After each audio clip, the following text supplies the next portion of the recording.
Salut à tous, donc cette vidéo est un peu particulière, c'est une vidéo qui va être complètement dédiée donc à l'installation, la mise en place de l'écran tactile que j'ai reçu il y a quelques semaines de CarPurRide. Donc c'est une vidéo qui est sponsorisée par CarPurRide, mais je vous donne réellement mon avis et je les remercie de participer justement à ce projet d'aménagement. Donc moi, le modèle de CarPurRide que j'ai, c'est le modèle 903 et il existe plein d'autres modèles. Donc là en bas de l'écran, vous allez avoir mon petit code promo. Donc là, avec ce code promo là, vous avez 30% sur le site internet. Et ensuite, dans la description, vous avez un lien et vous pouvez cliquer directement sur ce lien-là pour voir tous les modèles et commander. Alors, on va voir aujourd'hui le branchement du CarPurRide W903. Donc, pour le brancher, c'est assez simple, contrairement à plein d'autoradios qu'on rajoute écran tactile. Donc, on a notre système de fixation. Moi, j'ai choisi pour le système de ventouse pour qu'il puisse reposer sur le bord du tableau de bord. Et comme ça, je peux y mettre ma main quand je pianote dessus, c'est assez facile. Et aussi, il repose sur les deux côtés pour éviter que ça bouge avec les vibrations. Donc là, je peux resserrer plus ou moins la ventouse pour pouvoir le déplacer ou le maintenir à une position fixe. Au niveau de l'écran, donc pour le brancher, c'est assez simple. Comme je le disais, il y a un câble allume-cigare à brancher qui est très long, donc on peut le mettre assez loin dans le véhicule si on a une prise allume-cigare excentrée et on ne peut pas obstruer celle du tableau de bord. Mais ce qui est pratique, c'est qu'il y a un deuxième port USB sur cet allume-cigare, donc dès qu'il fonctionne, on peut se servir quand même de l'allume-cigare. Donc le câble, il est assez long comme je disais. Moi, j'ai décidé de le faire parcourir le long de la grille d'aération, le faire passer sous la boîte à gants et le faire arriver par derrière pour qu'il se branche sur l'appareil. Donc là, j'ai tous mes câbles qui courent derrière, donc ça fait un peu sale là pour le moment. Mais j'attends de voir à l'utilisation si j'ai besoin de le bouger ou autre pour au final les cacher, les mettre discrètement. Donc le câble est assez long, donc ce qui est plutôt bien quand on a un port allume-cigare loin. Mais par contre, quand c'est assez proche, du coup, ça fait pas mal de câbles qui courent derrière. Au niveau du deuxième branchement, c'est donc la caméra de recul. Donc c'est un câble qui c'est AV que j'ai fait partir d'ici. Je l'ai fait longer tout du long à ce niveau-là. Je l'ai fait passer derrière le plastique. Je l'ai fait revenir ici. Je l'ai fait passer dans le joint. Puis après, je suis allé dans la tôle à l'arrière du camion pour finalement le mettre ici en haut. Et en gros, je l'ai fait arriver à ce niveau-là. Et je l'ai fait passer dans le joint. Je l'ai fait plier et remonter jusqu'en haut. Dès qu'on met le contact, il y a de l'énergie qui est envoyée par l'allume-cigare, donc l'écran s'allume. Donc l'avantage, c'est que quand le camion il est éteint, il n'y a pas d'énergie qui tourne entre guillemets, donc ça ne va pas user la batterie de votre véhicule, que ce soit pour les caméras ou pour l'écran. Donc quand il est éteint, comme ça, on ne peut pas allumer l'écran. Donc là, si je démarre, donc moi j'ai connecté à l'avance mon téléphone dessus, mais si je démarre le camion, donc je mets le contact, l'écran va s'allumer. Donc il y a un petit délai de, allez, je pense 5-10 secondes, le temps qu'il s'allume et qu'il se synchronise avec le téléphone.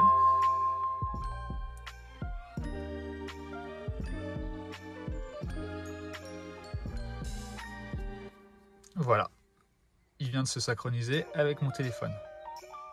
Donc je pense qu'il y a eu 10-12 secondes maximum. Au moins ça permet de faire préchauffer le moteur. Donc ici on retrouve une interface de CarPlay entre guillemets. Donc moi c'est un iPhone, donc je suis sur CarPlay. Donc là on a toutes les applications du téléphone qu'on retrouve. On a nos différentes, donc on a le réseau ou autre. On a les applications récentes, donc Waze pour la navigation que j'utilise, mais sinon on peut utiliser Plan ou d'autres applications. Et on a également Deezer pour la musique. Donc ce qui est pratique, c'est que le poste radio que j'avais sur le camion, il était équipé de Bluetooth. Du coup, moi j'ai connecté mon téléphone au poste radio et ensuite j'ai connecté mon téléphone à l'écran. Ce qui fait que lorsque je lance de la musique sur l'écran, ça va sortir directement des haut-parleurs. Les autres solutions, c'est que soit on utilise les haut-parleurs de l'écran, mais qui ne sont pas de super bonne qualité, ou alors on utilise un câble auxiliaire qui nous permet de relier donc cet écran-là au poste radio s'il n'est pas équipé de Bluetooth. Donc là, j'aurais pu brancher ici et venir me brancher à ce niveau-là.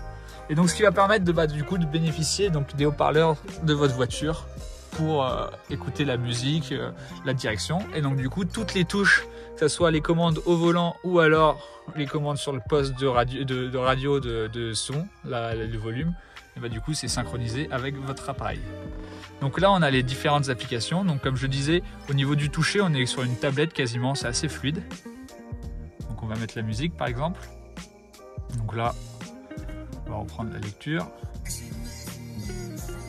Donc là on a la musique. Je baisse le volume, je monte, je vais changer. Voilà, ça fonctionne assez bien.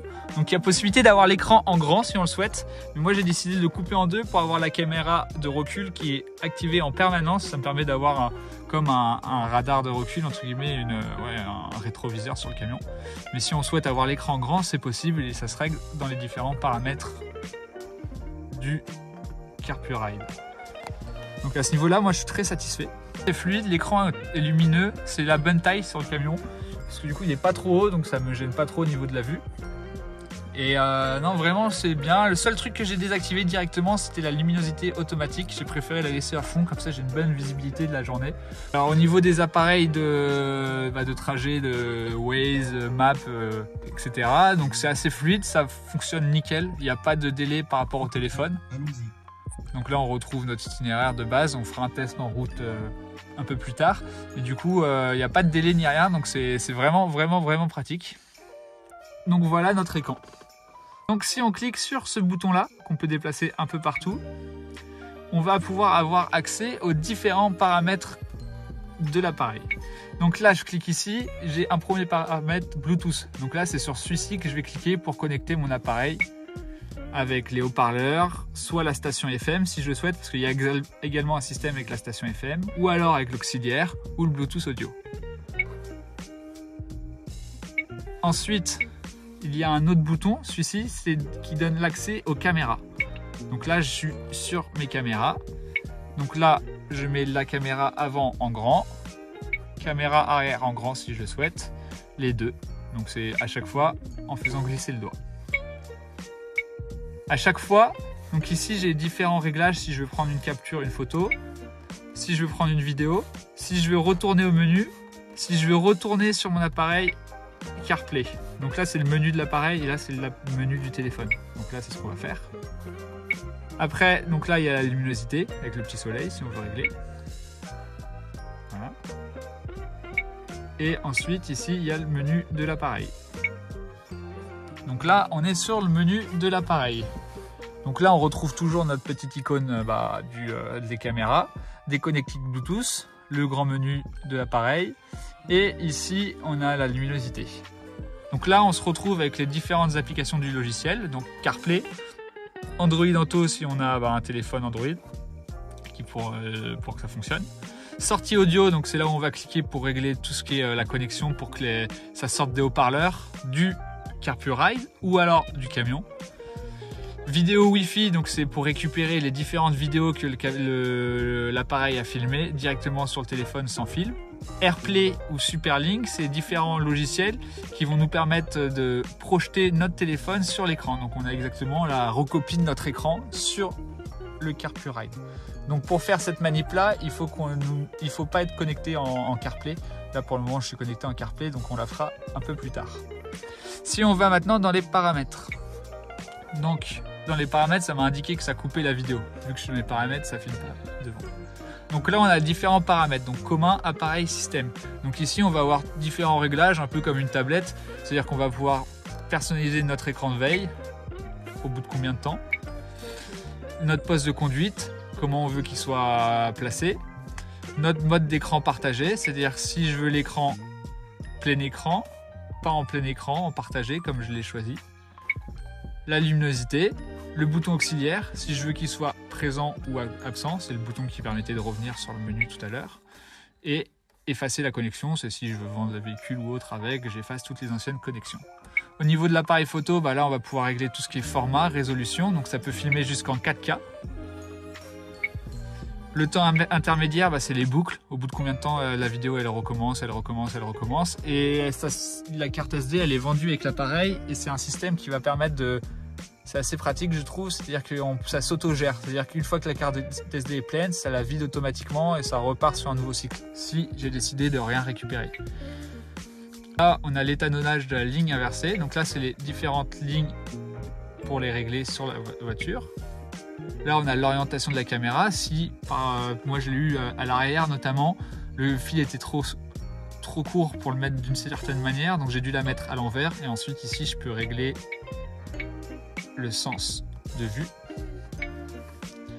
Et donc voilà, et après là c'est au niveau du système, donc pour tous les réglages audio qui vont sortir de cet appareil, la langue, formater, faire les différentes mises à jour. Donc voilà pour les grandes fonctionnalités de l'appareil. Donc l'appareil il se comporte comme ça, donc là on a notre petite caméra qui filme. Voilà comment se dispose l'appareil, donc vu un peu loin, donc il fait assez discret quand même, c'est pas du tout gênant.